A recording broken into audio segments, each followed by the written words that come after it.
Yes, students, I know till now we studied taxonomy and that was somewhat boring, is not it? Yes, I do feel that. But now today I'm going to start off with something interesting. The chapter Biomolecules. It belongs to the branch of biology called biochemistry, where we try to analyze the chemical composition of the living organisms. See, students,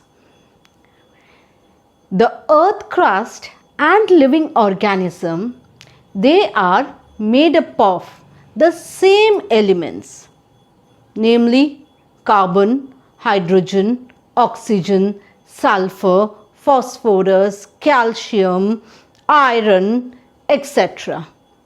The same elements you will find in the earth crust as well as in the living organisms.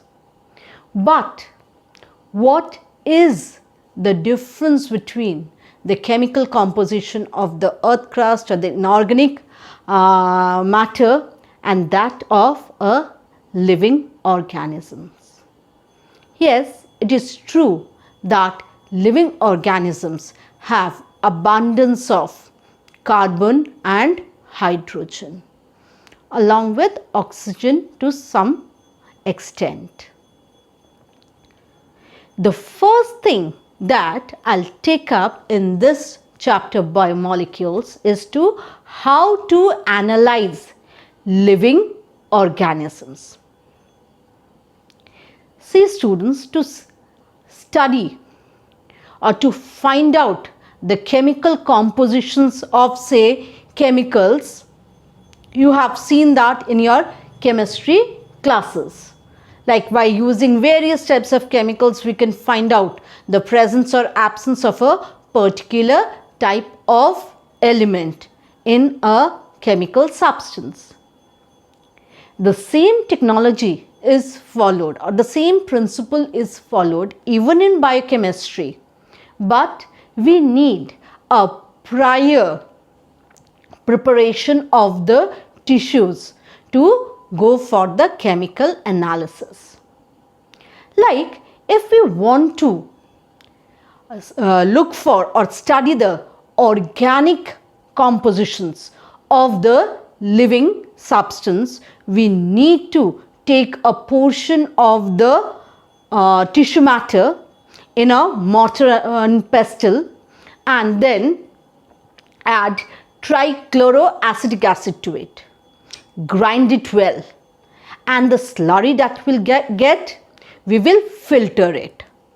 We will get two portions, one acid soluble portion which is the filtrate portion and acid insoluble portion which is the remnant on the filter paper.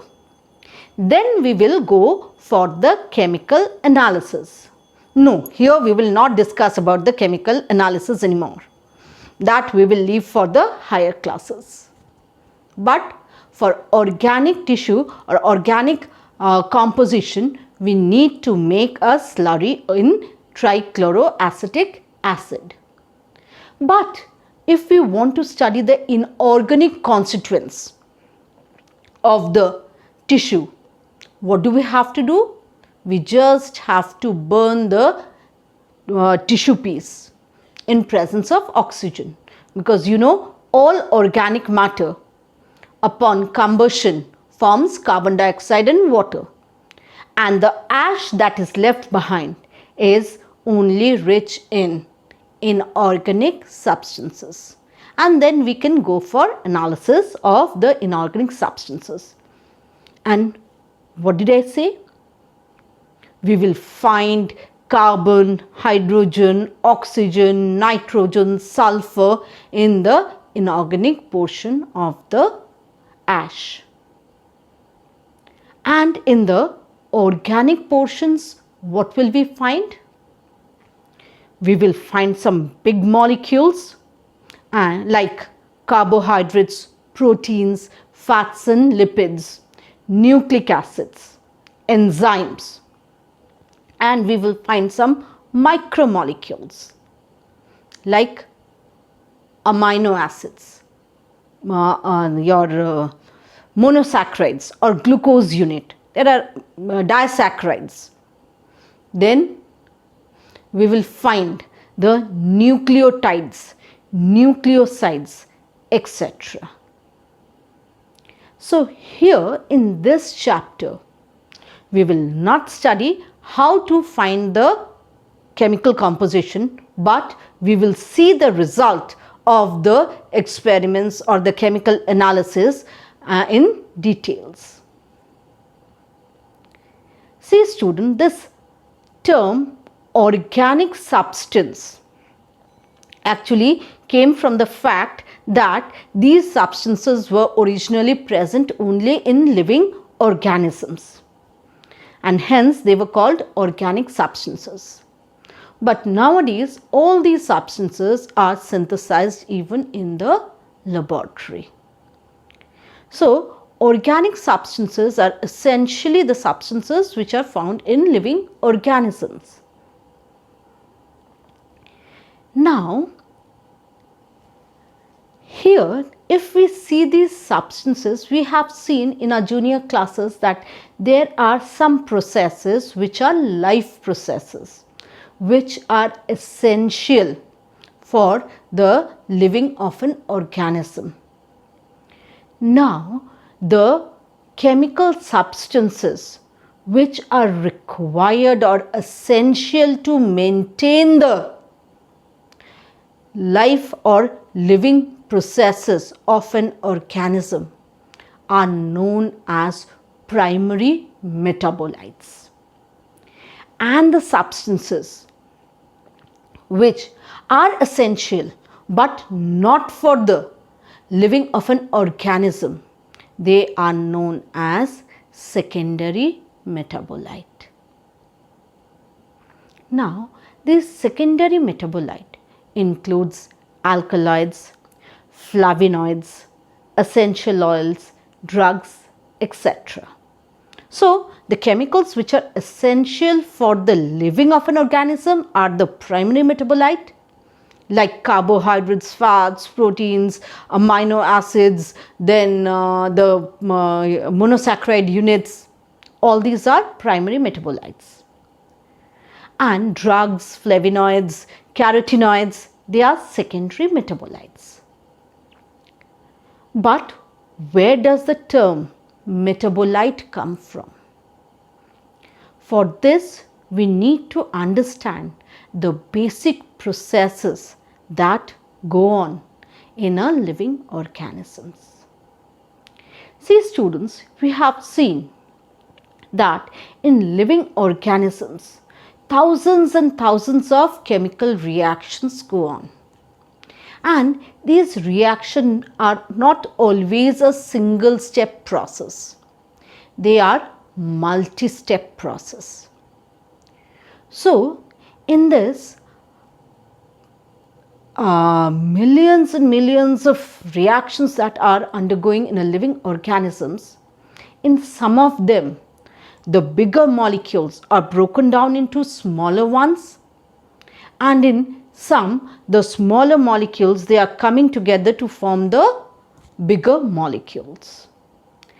The reactions where the bigger molecules, they break down into smaller molecules, like that of the process of breakdown of glucose. That is, glucose is a 6 molecule or 6 carbon compound, a big molecule, and it is broken down into pyruvic acid, a 3 carbon compound, relatively smaller molecule, through a cascade of reaction, through a chain of reaction. This is known as catabolism. Catabolism means breakdown of bigger molecules into smaller one. And the formation of complex molecules from the simpler ones is known as anabolism. And the pathway which leads to the formation of bigger molecules are known as anabolic pathway. And sum total of catabolism and anabolism together is what we call metabolism. So all the reactions that undergo inside a living organisms are nothing but metabolic pathways, and the process is called metabolism. And the products which are formed through the process of metabolism are known as metabolite. Thus, now you can understand that primary metabolite are those substances which through the metabolic pathway are required for the very much existence of the organism. And secondary metabolites, they directly are not involved in the life processes but are essential for the survival of the organism. Now, through this metabolism or primary metabolite, secondary metabolite, we come to know the basic components that are present in a living organism are, as I said, amino acids, the glucose and their relatives, the polysaccharides, the proteins, the lipids, enzymes, and we are going to see each one of them in detail. I'll start off with amino acid, end up on protein. With monosaccharides, end up on polysaccharides. Then I'll take up lipids and so on.